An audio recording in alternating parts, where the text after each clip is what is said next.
మన ఊటీ న్యూస్కి స్వాగతం.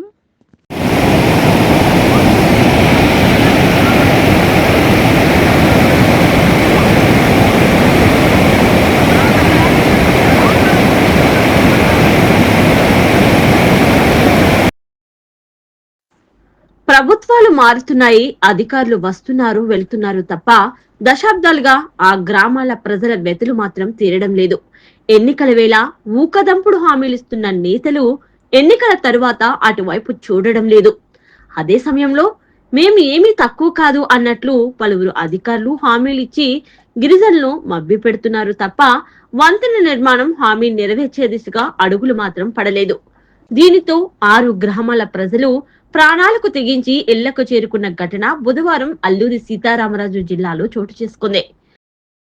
వివరాల్లోనికి వెళ్తే మాడుగుల మండలం కుమ్మిడిసింగి పంచాయతీ రాళ్లగడ్డ వంతెన వద్ద నిర్మాణం జరపాలని సంబంధిత గ్రామాల ప్రజలు దశాబ్దాలుగా నేతలు అధికారుల చుట్టూ ప్రదర్శనలు చేస్తున్నారు.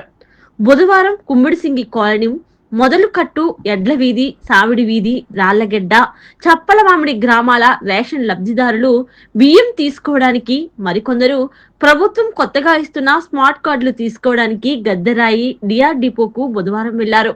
వీరు తిరుగు ప్రయాణంలో పైన ఎక్కడో కురిసిన వర్షానికి రాళ్లగడ్డ భయంకర రూపం దాల్చి ఉధృతంగా వరద నీరు ప్రవహించింది. గెడ్డ ఉధృతి తగ్గుతాదేమో అని గంటల కొద్దీ వేచి చూసిన 6 గ్రామాల ప్రజలు చివరకు సాహసించి గెడ్డ దాటి ఇళ్లకు చేరుకున్నారు. ఇప్పటికైనా పేరెన్నికగన్న నేతలు అధికారులు రాళ్లగడ్డ వంతెన వద్ద నిర్మాణం దిశగా అడుగులు వేస్తారని ఆశిద్దాం.